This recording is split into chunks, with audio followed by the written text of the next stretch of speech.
Hello বন্ধুরা, tasty কুকে আপনাদের সকলকেই স্বাগত জানাই। আর বন্ধুরা, আশা করছি আপনারা সকলেই খুব ভালো আছেন। আজ আমি আপনাদের তৈরি করে দেখাবো হালিম মিক্স ও হালিম মশলা রেসিপি। তো বন্ধুরা, আপনারা যদি এই হালিম মিক্স ও হালিম মশলা তৈরি করে রাখেন তাহলে কিন্তু খুব সহজেই হালিম তৈরি করতে পারবেন। তো চলুন তাহলে কি কি উপকরণ লাগছে দেখে নিই। হালিম মিক্স তৈরি করার জন্য আমি এখানে নিয়েছি হাফ কাপ পোলাওয়ের চাল, আর নিয়েছি আমি 1/4 কাপ নর্মাল ভাতের চাল। আপনারা চাইলে একরকম চাল দিয়েও তৈরি করে নিতে পারেন। আর এখানে নিয়েছি 1/4 কাপ মুসুর ডাল। আর আমি এখানে নিয়েছি বড় মটরের ডাল 1/4 কাপ। আর নিয়েছি মুগ ডাল 1/4 কাপ। ছোলার ডাল নিয়েছি 1/4 কাপ। আমি এখানে যতগুলো ডাল নিয়েছি সব ডালই নিয়েছি 1/4 কাপ করে। আর এখানে আমি নিয়েছি খেসারির ডাল 1/4 কাপ। বিউলির ডাল নিয়েছি 1/4 কাপ। ছোট মটরের ডাল নিয়েছি 1/4 কাপ। অড়হর ডাল নিয়েছি 1/4 কাপ। আর আমি নিয়েছি 1/4 কাপ গম। আপনারা যদি হাতের কাছে গম না পান তাহলে গমের বদলে আপনারা ডালিয়া দিয়ে দিতে পারেন। আর বন্ধুরা, এখানকার মধ্যে আমি শুধু মুগ ডালটা ভেজে নেব, আর বাদবাকি ডালগুলো আমি ভাজবো না, আর গমটা ভেজে নেব। তো বন্ধুরা, গ্যাসে আমি কড়াই বসিয়ে দিয়েছি। এবার আমি শুকনো খোলায় মুগ ডালটা নাড়াচাড়া করে ভেজে নেব। মুগ ডালটা আমার ভাজা হয়ে গেছে। এবার আমি একটা পাত্রে মুগ ডালটা ঢেলে নেব। এবার আমি গমটা ভেজে নেব। তো গমটা আমি কড়াইয়ে দিয়ে দিলাম। এবার আমি গমটাও নাড়াচাড়া করে ভেজে নেব।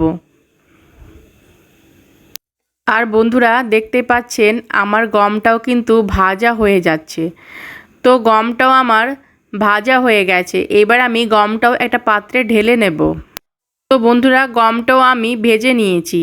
এইবার আমি একটা বাটিতে সমস্ত কিছু একসঙ্গে মিক্স করে নেব। তো প্রথমে আমি ভাতের চালটা দিয়ে দিলাম, তারপর আমি পোলাওয়ের চালটা দিয়ে দিলাম, তারপর মুসুর ডাল, যত সব ডাল নিয়েছি আমি সমস্ত কিছু একসঙ্গে মিক্স করে নেব।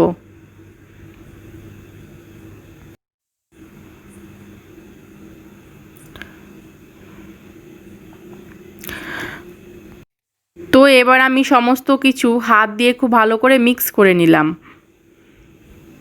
এবার আমি ব্লেন্ডার জারে ডাল আর চালগুলো দিয়ে মিহি করে ব্লেন্ড করে নেব, কিন্তু খুব মিহি করব না, একটু দানা দানা ভাব থাকবে সেই মতো করে আমি ব্লেন্ড করে নেব।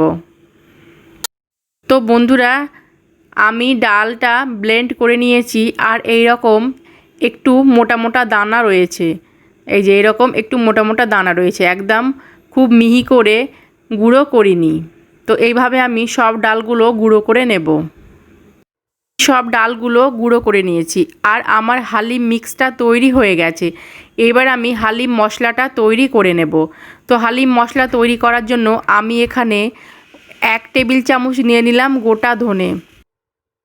আর নিয়েছি 1 চামচ কালো সর্ষে। আর নিয়ে নেব 1 টেবিল চামচ মৌরি বা মিষ্টি জিরা। আর নিয়ে নিচ্ছি 1 চামচ রাঁধুনি মশলা। এটা কিন্তু প্যাকেট রাঁধুনি না, এটা গোটা রাঁধুনি মশলা। 1 চামচ মেথি। আর দিয়ে দেব গোটা গোলমরিচ। এখানে আমি সাদা কালো গোলমরিচ মিক্স করে নিয়েছি 15টার মতো। আর দিয়ে দিচ্ছি একটা স্টার মশলা। আর এই স্টার মশলাটা দেওয়ার কারণে হালিম মশলাতে একটা শাহি ফ্লেভার আসবে। আর দিয়ে দিচ্ছি 7-8টি সবুজ এলাচ, 2টো কালো এলাচ বা বড় এলাচ, দিয়ে দিচ্ছি একটা জয়িত্রী, আর দিয়ে দিচ্ছি 7-8টি লবঙ্গ, 4 টুকরো দারচিনি, 1 চামচ গোটা জিরে, 2টো তেজপাতা, আর দিয়ে দিচ্ছি 5-6টা শুকনো লঙ্কা। এবার আমি সমস্ত মশলা শুকনো খোলায় ভেজে নেব। তো বন্ধুরা, গ্যাসে আমি কড়াই বসিয়ে দিয়েছি। এবার আমি প্রথমে দিয়ে দিচ্ছি শুকনো লঙ্কা। শুকনো লঙ্কাটা একটু আমি নাড়াচাড়া করে নেব। শুকনো লঙ্কাটা একটু নাড়াচাড়া করে নিয়েছি। এবার আমি দিয়ে দিচ্ছি এলাচ। আর বন্ধুরা, প্রথমে আমি গোটা মশলাগুলো দিয়ে একটু নাড়াচাড়া করে নেব। এবার আমি দিয়ে দিচ্ছি দারচিনি আর স্টার মশলা। এবার আমি নাড়াচাড়া করে নেব। দিয়ে দিচ্ছি গোলমরিচ। এবার দিয়ে দিলাম তেজপাতা। আর যে বাদবাকি মশলাগুলো নিয়েছি সমস্ত কিছুই আমি ঢেলে নাড়াচাড়া করে নেব। আর বন্ধুরা, আমি গ্যাসের ফ্লেমটা মিডিয়ামে রেখে মশলাগুলো নাড়াচাড়া করে ভেজে নিচ্ছি।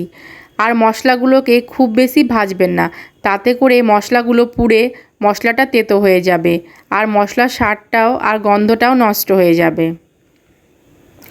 তো বন্ধুরা, মশলাটা আমার কিন্তু ভাজা হয়ে গেছে। গ্যাসের ফ্লেমটা আমি এবার বন্ধ করে দেব। আর মশলাটা আমি একটা পাত্রে ঢেলে নেব।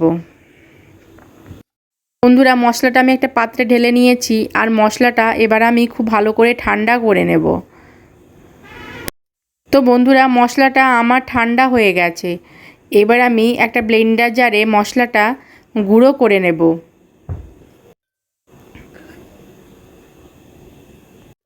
তো বন্ধুরা, তৈরি হয়ে গেল আমার হালিম মশলা। আর হালিম মশলা আর হালিম মিক্স যদি আগে থেকে তৈরি করে রাখেন, তাহলে কিন্তু হালিম রান্না করতে খুব বেশি একটা সময় লাগে না বা ঝামেলাও মনে হয় না। তো বন্ধুরা, রেসিপিটি বাড়িতে আপনারা তৈরি করে রাখবেন, তাহলে খুব তাড়াতাড়ি হালিম তৈরি করে নিতে পারবেন। আর এই রেসিপিটি যদি আপনাদের ভালো লাগে, তাহলে অবশ্যই একটা লাইক করবেন আর কমেন্ট করে আমাকে জানাবেন। ভালো থাকবেন, সুস্থ থাকবেন। ধন্যবাদ।